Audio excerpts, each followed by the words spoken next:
नमस्कार विद्यार्थी मित्रांनो, स्वागत आहे तुमचं सिद्धू MPSC कोचिंग या आपल्या यूट्यूब चॅनलमध्ये। आज दिनांक 8 जून 2023 तुमच्यासाठी घेऊन आलो आहे संपूर्ण वृत्तपत्र विश्लेषण। चला तर या ठिकाणी जी आपली डिस्कशन आहे तिला या ठिकाणी आपण सुरुवात करूया। आज आपण न्यूज इन डेप्थमध्ये किमान आधारभूत किंमत म्हणजेच MSP मिनिमम सपोर्ट प्राइस याविषयी चर्चा करणार आहोत, कारण त्याविषयी या ठिकाणी न्यूज आलेली आहे। आपला लोकसत्ता पेपरच्या पहिल्या पेजवरती या ठिकाणी तुम्ही ती न्यूज पाहू शकताय। तर न्यूज अशी आहे, खरीप पिकांच्या हमीभावात वाढ। तर या ठिकाणी जे केंद्र सरकार आहे, केंद्र सरकारकडून किमान आधारभूत किमतीमध्ये जे काही खरीप पिके येतात, खरीप सीझनमधील त्या पिकांच्या किमतीमध्ये वाढ केली आहे। या ठिकाणी तीळ, मूग हे जी पिकं आहेत त्यामध्ये वाढ केलेली या ठिकाणी आपल्याला दिसते। या ठिकाणी एक पॉईंट तुम्हाला ध्यानात ठेवायचा, लक्षात ठेवायचा आहे, तो म्हणजे सर्वाधिक जी MSP आहे किंवा किमान आधारभूत किंमत आहे कोणत्या खरीप पिकामध्ये वाढ करण्यात आली आहे, तर तीळ या पिकामध्ये ती वाढ करण्यात आली आहे आणि ती 805 रुपये आहे। त्यानंतर नंबर 2ला 803 रुपयाची वाढ ही आपल्याला जी मूग डाळ आहे किंवा मूग आहे यामध्ये केलेली दिसते।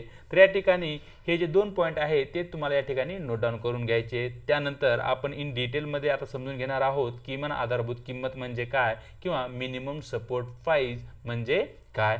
तर या ठिकाणी किमान आधारभूत किंमत जी सुरुवात झाली म्हणजे केव्हापासून किमान आधारभूत किंमत केंद्र सरकारकडून जाहीर करण्यात येऊ लागली, तर ते वर्ष आहे या ठिकाणी 1966-67 या वर्षापासून भारतामध्ये किमान आधारभूत किंमत ही कृषी मालांसाठी जाहीर करण्यात येऊ लागली। मग या ठिकाणी किमान आधारभूत किंमत काय आहे किंवा what is a minimum support price याविषयी आपल्याला माहिती असणं आवश्यक आहे। यामध्ये काय होतं, सरकार बाजारपेठेमध्ये हस्तक्षेप करून शेतमालाची एक किमान दर ठरवतं आणि त्या किमान दरावर शेतकऱ्याकडून शेतमालाची खरेदी ही सरकारकडून केली जाते। मग बाजारामध्ये जरी भाव पडलेले असतील तरी शेतकऱ्यांना एक हमी भेटते की एका पर्टिक्युलर लेवलच्या खाली त्यांना शेतकऱ्यांना त्यांचा माल विकावा लागणार नाही, म्हणजे एक ठराविक किंमत ही शेतकऱ्यांना त्यांच्या मालाची भेटेलच।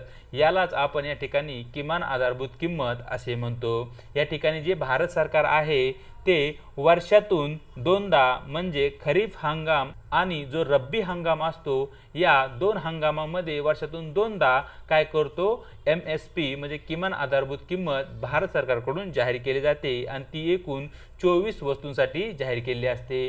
मग या ठिकाणी जरी बाजारभाव घोषित MSPच्या खाली जरी असला तेव्हा सरकार काय करतं, MSP वर शेतकऱ्याकडून शेतीमालाची खरेदी करतं। म्हणजे फॉर एक्झाम्पल जर बाजारभाव हा कापसासाठी प्रति क्विंटल 8,000 असेल आणि सरकारने प्रति क्विंटल कापसासाठी 9,000 रुपये मिनिमम सपोर्ट प्राइस जर घोषित केली असेल तर सरकार काय करतं, 9,000 रुपये प्रति क्विंटलनं कापसाची खरेदी करते, जरी भाव 8,000 असेल तरी। आणि जेव्हा बाजारभाव हा 10,000 रुपयावर असतो या ठिकाणी शेतकऱ्यांना स्वतंत्र असतं की ते काय करू शकतात, त्यांचा जो कापूस आहे, त्यांचा जो कृषी माल आहे ते सरळ बाजारपेठेमध्ये विकू शकताय। म्हणजे एका ठराविक भाव हा शेतकऱ्याकडून म्हणजे एक ठराविक किंमत सरकारकडून शेतकऱ्यांचे जे काही शेतीमाल आहे त्याला या ठिकाणी दिली जाते। त्याच वेळी जे काही वस्तू असतात म्हणजे सरकार काय करतं, ठराविक वस्तूंची घोषणा करते की या वस्तूंना काय केलं जाईल, मिनिमम सपोर्ट प्राइसच्या अंतर्गत आम्ही काय करू, एक विशिष्ट भाव देऊ। पण त्याचबरोबर इतरही काही जी बदली पिके असतात त्या पिकामध्येही सरकार काय करतं, मिनिमम सपोर्टच्या प्राइसच्या अंतर्गत त्यांना भाव देण्याचं कार्य करतं। मग या ठिकाणी भरड, तृणधान्य तसेच कडधान्य आणि जे खाद्यतेल आहेत यासारखे पोषण सुरक्षेसाठी महत्त्वाचे जे काही असलेली पिकं आहेत या पिकांना प्रोत्साहन किंमत म्हणूनही मिनिमम सपोर्ट प्राइस दिली जाते। कारण आपणा सर्वांना माहिती आहे की भारतीय खाद्यपदार्थामध्ये किंवा भारतीय लोकांमध्ये भरड धान्य असतील, कडधान्य असतील आणि खाद्यतेल असेल यांचं खूप अधिकचं महत्त्व दिसतं।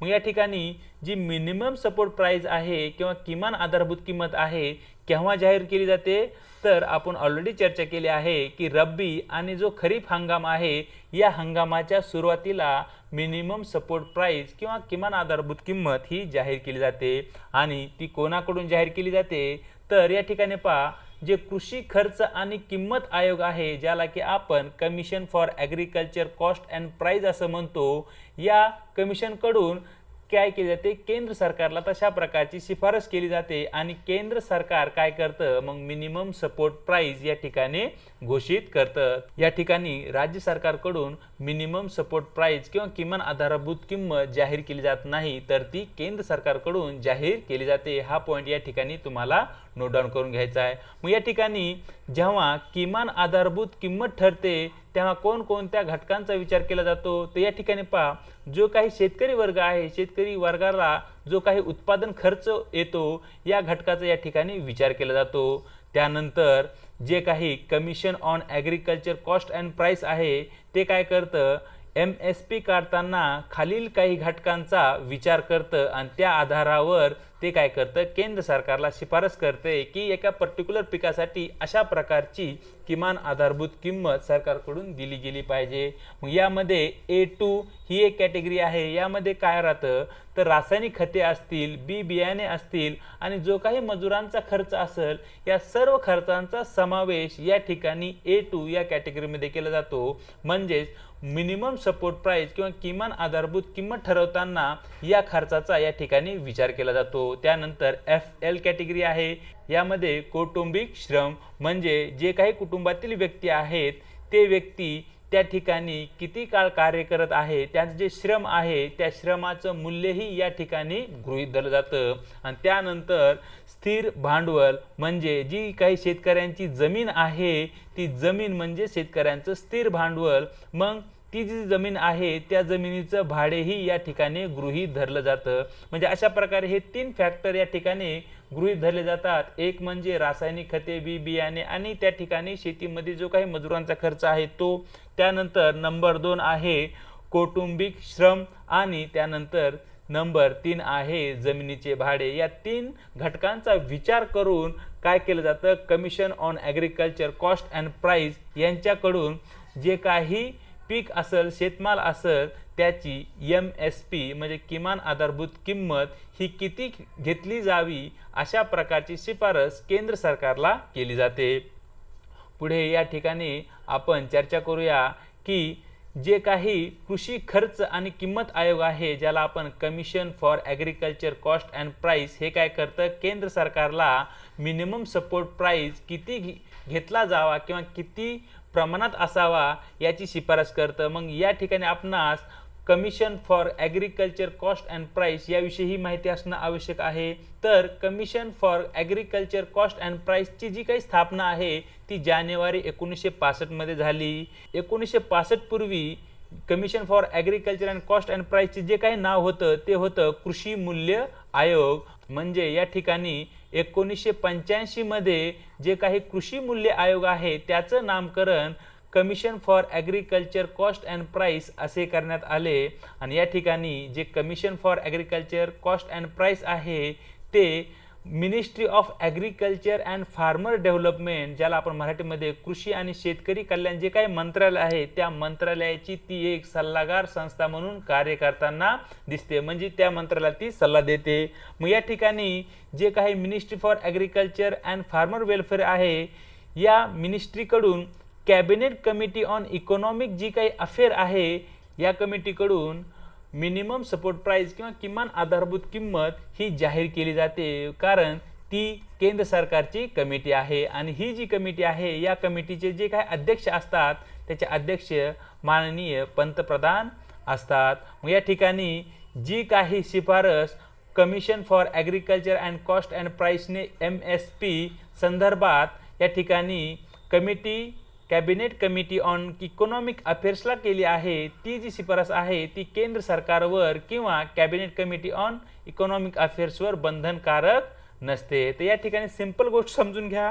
या ठिकाणी पहा, commission for agriculture cost and price हे काय करतं, कृषी आणि शेतकरी कल्याण मंत्रालय जे आहे, त्या मंत्रालयाला सल्ला देतं की अशा प्रकारची तुम्ही काय करावी, मिनिमम आधारभूत किंमत किंवा किमान आधारभूत किंमत त्या ठिकाणी ठेवावी। मग या ठिकाणी जो काही सल्ला दिला आहे त्या सल्ल्यावर cabinet committee on economic affair, जी की केंद्र सरकारची कमिटी आहे आणि जिचे अध्यक्ष पंतप्रधान असतात, ते त्या सल्ल्यावर निर्णय घेतात, विचारविनिमय करतात आणि शेवटी ते काय करतात, किमान आधारभूत किंमत हे जाहीर करतात. तर अशा प्रकारचे कार्य या ठिकाणी कृषी मूल्य आयोगाचे असलेले आपणाला दिसते. पुढे या ठिकाणी रास्त आणि किफायतशीर किंमत ही एक कन्सेप्ट या ठिकाणी आहे. ती कन्सेप्ट या ठिकाणी ऊसासंबंधी आहे. फेअर अँड रिम्युनरेटिव्ह प्राइस म्हणजे FRP, याला या ठिकाणी आपण समजून घेऊया. तर काय आहे, सरकारने ठरवलेली किंमत जी साखर कारखान्यांनी शेतकऱ्यांना त्यांच्याकडून खरेदी केलेल्या ऊसासाठी द्यायची असते. FRP म्हणजे काय आहे, या ठिकाणी सरकारने ठरवलेली किंमत आहे. मग ही जी किंमत आहे, जे साखर कारखानदार आहेत ज्यांनी शेतकऱ्याकडून ऊसाची खरेदी केली आहे, त्या ऊसाच्या खरेदीची जी किंमत आहे ती सरकारकडून ठरवली जाते आणि त्यालाच आपण FRP असे म्हणतो आणि ती किंमत साखर कारखानदारांनी शेतकऱ्यांना द्यायची असते. मग या ठिकाणी साखर कारखानदार आणि शेतकरी हे करार करू शकताय आणि कराराच्या माध्यमातून जी FRP आहे ती शेतकऱ्यांना हप्त्यामध्ये देण्याची ही सुविधा या ठिकाणी आहे. जर साखर कारखान्याकडून जे काही बिल असेल, जे काही शेतकऱ्यांचं पेमेंट असेल, ते जर योग्य वेळेमध्ये देण्यास आले नाही तर साखर कारखान्यांना प्रतिवर्षी 15% व्याज दराचा परतावा त्या ठिकाणी शेतकऱ्यांना द्यावे लागेल. त्याचबरोबर जर साखर कारखान्यांनी FRPच्या अंतर्गत शेतकऱ्यांचे पैसे बुडवले किंवा पैसे दिले नाही तर साखर आयुक्त काय करू शकतात, जी काही साखर कारखाना आहे त्याचं साखरेचं गोदाम असेल किंवा इतर साखर कारखान्यासंबंधी ज्या काही वस्तू आहेत त्या वस्तू, जी काही वसुली थकबाकी आहे ती थकबाकी पूर्ण करण्यासाठी त्या वस्तू काबीज करू शकतो, त्यावर ताबा मिळू शकतं. त्याचप्रमाणे या ठिकाणी अत्यावश्यक वस्तू कायदा, ज्याला आपण इसेन्शियल कमोडिटी ॲक्ट 1955च्या अंतर्गत स्थापित केलेल्या ऊस नियंत्रण आदेश शुगर केन कंट्रोल ऑर्डर 1966 देशभरात काय करतं तर FRP देख जे काय आहे त्याचं नियंत्रण करतं. या ठिकाणी शुगर केन कंट्रोल ऑर्डरच्या अंतर्गत देशभरातील जे काही कारखाने शेतकऱ्यांना जे काही FRPच्या अंतर्गत पैसा देतात त्याचं कंट्रोल या ठिकाणी शुगर केन कंट्रोल ऑर्डर कडून केलं जातं आणि त्याची जी स्थापना आहे ती अत्यावश्यक वस्तू सेवा कायदा 1955च्या अंतर्गत करण्यात आलेली आहे. या ठिकाणी जो काही ऊस पुरवठादार शेतकरी आहे त्या शेतकऱ्याला 14 दिवसाच्या आत काय केलं पाहिजे, साखर कारखानदारांनी त्याच्या ऊसाचे पेमेंट दिले पाहिजे. या ठिकाणी commission for agriculture cost and प्राईसच्या सल्ल्यानुसार FRP जाहीर केली जाते आणि तो जो निर्णय आहे ते cabinet committee on economic affair कडून जाहीर केला जातो. म्हणजे FRP ही कुणाकडून जाहीर केली जाते, cabinet committee on economic affair, जिचे अध्यक्ष हे पंतप्रधान असतात. या ठिकाणी FRP plus minimum support price या दोन्हीची किंमत cabinet committee on economic affair यांच्याकडून जाहीर केली जाते. पुढे या ठिकाणी आपण चर्चा करूया की किमान आधारभूत किमतीमध्ये कोणकोणत्या पिकांचा समावेश होतो. यामध्ये जी काही अनिवार्य पिके आहेत यामध्ये 14 पिकं ही खरीपामध्ये आहेत, 6 पिके आपणाला रब्बी हंगामामध्ये दिसतात आणि 2 पिके आपणाला इतर व्यावसायिक स्वरूपाची असतात. त्याचप्रमाणे या ठिकाणी आपण लिस्ट पाहू शकतो की खालील जी पिके आहेत त्यांचा समावेश MSP किंवा किमान आधारभूत किंमत निश्चित करताना केला जातो. यामध्ये तृणधान्यामध्ये भात, गहू, जवस, ज्वारी, बाजरी, मका, नाचणी या खाद्य पिकांचा समावेश होतो. त्यानंतर जी कडधान्य आहेत ज्यामध्ये हरभरा असेल, अरहर ज्याला आपण तूर म्हणतो, मूग, उडीद, मसूर या डाळवर्गीय पिकांचा समावेश होतो. त्यानंतर कच्चा कापूस, कच्चा ताग, कोपरा, भुसभुशीत नारळ, ऊस आणि तंबाखू या सर्व पिकांचा जी काही किंमत आहे ती MSPच्या अंतर्गत ठरली जाते आणि ती केंद्र सरकारकडून घोषित केली जाते. मग या ठिकाणी जी काही MSP आहे ती MSP जाहीर करताना कोणकोणते घटक विचारात घेतले जातात त्यांची या ठिकाणी आपल्याला चर्चा करावी लागेल.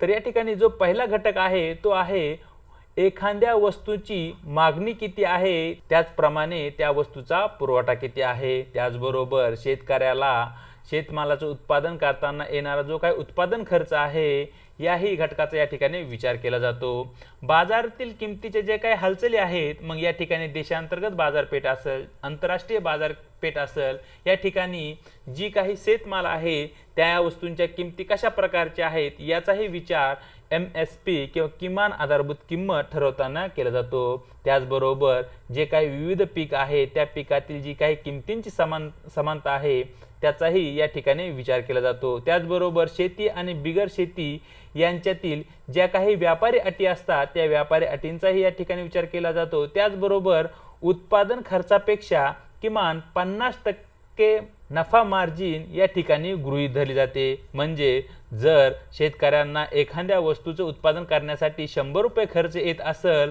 तर या ठिकाणी जी मिनिमम सपोर्ट प्राइस आहे ती त्या शेतमालाची ती 150 रुपये जाहीर केली जाईल। म्हणजे या ठिकाणी 50 रुपये हा शेतकऱ्यांचा प्रॉफिट असेल, हा शेतकऱ्यांचा नफा असेल। त्याचप्रमाणे जे उत्पादन आहे ग्राहकावर MSP चे काय परिणाम अपेक्षित आहे याचीही चर्चा या ठिकाणी केली जाते आणि या सर्व घटकांचा विचार करून मिनिमम सपोर्ट प्राइस किंवा किमान आधारभूत किंमत ठरवण्याची शिफारस commission agriculture for cost and price यांच्याद्वारे केली जाते किंवा या खालील घटकांचा विचार commission for agriculture cost and price करून केला जातो। यानंतर आपल्याकडे बातमी थोडक्यामध्ये काही न्यूज आहेत त्यांची चर्चा करूया। तर न्यूज अशी आहे, कुनोच्या जंगलात आणखी चित्ते सोडू नका, अशा प्रकारची न्यूज आहे। पेज क्रमांक 1 वरती तुम्हाला ती न्यूज भेटेल लोकसत्ता पेपरच्या। त्या ठिकाणी जे कुनो राष्ट्रीय अभयारण्य आहे त्याविषयी बऱ्याच वेळा आपण चर्चा केली आहे, पुन्हा एकदा करूया, कारण कुनो राष्ट्रीय अभयारण्य अलीकडच्या दिवसामध्ये खूप न्यूजमध्ये आहे। तर सर्वात महत्त्वाचा जो फॅक्ट आपल्याला नोट डाऊन करून घ्यायचा आहे तो आहे कुनो राष्ट्रीय अभयारण्य कुठे आहे, तर ते मध्य प्रदेशमध्ये आहे। या ठिकाणी कुनो राष्ट्रीय अभयारण्याविषयी विशेष काय आहे, तर या ठिकाणी चित्त्यांचा पुनर्स्थापन प्रकल्प या ठिकाणी आपण सुरू केला आहे, आपण म्हणजे केंद्र सरकारने।